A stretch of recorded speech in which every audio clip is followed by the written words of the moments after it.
All right, I seen a news story say that there are hidden costs to buying a home in California.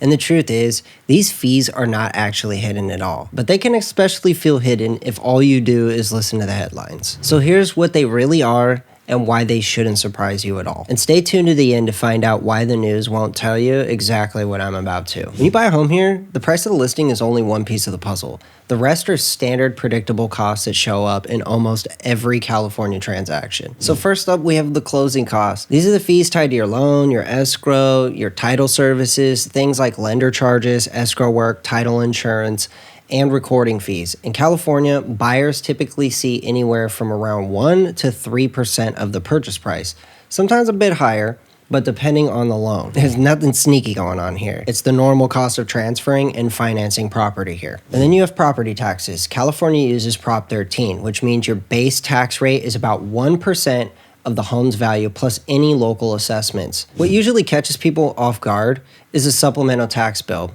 when the county adjusts the value from the previous owner's assessment to your purchase price. They send a separate one-time bill to make up that difference. It's not a surprise though. It's literally how the system works. But most buyers never hear about it beforehand. And I don't know why. Someone should have told it to you. All right, next we're talking insurance. If you're in a high fire risk zone, some carriers won't write a standard policy. That's where the California Fair Plan comes in, a last resort fire policy that you can pair with a second policy for everything else. It costs more, but it's all public information. Your fire maps and your quotes can be checked before you even remove your contingencies. Now let's talk HOA dues and Melrose. So HOA fees are not hidden. They're published right in the listing and in the disclosure packet. And basically, Melrose is an extra special tax used in certain newer communities to fund the infrastructure in the area. It shows up on your property tax bill, and it is always disclosed in the title report. Then there's your inspections and due diligence costs. You'll usually pay for a home inspection, and depending on the house, maybe roof, sewer, chimney, termite inspections, right? Plus the appraisal fee if you're using a loan. These aren't gotcha moments. These are simply the cost of getting real information about what you're buying. Think of it as taking your car to a mechanic before you purchase it. And finally, we have the ownership costs. We're talking utilities, maintenance, maybe repairing older systems, roofs, plumbing, electrical, etc. This isn't a California only thing either.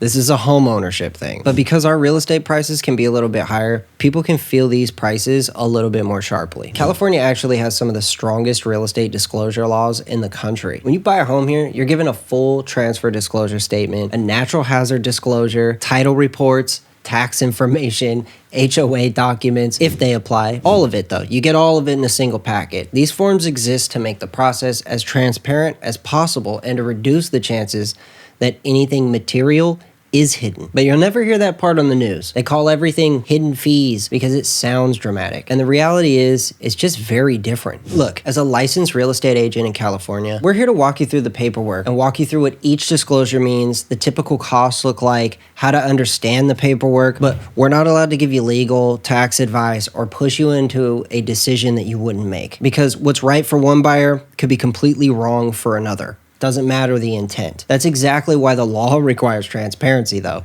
so buyers can make informed choices based on accurate information that they received. And the irony is that real estate transactions in California are heavily regulated for honesty and disclosure, but the news isn't subject to any of those rules. They can frame normal, fully disclosed costs as hidden fees because they're not bound by the same standards. Nothing is actually hidden. It's just not explained clearly, and they're choosing not to give you that. They have access to the same information we do. The reality is simple. These costs only feel hidden if no one takes the time to explain them to you. Once you understand how California's system works, nothing about buying a home should catch you off guard.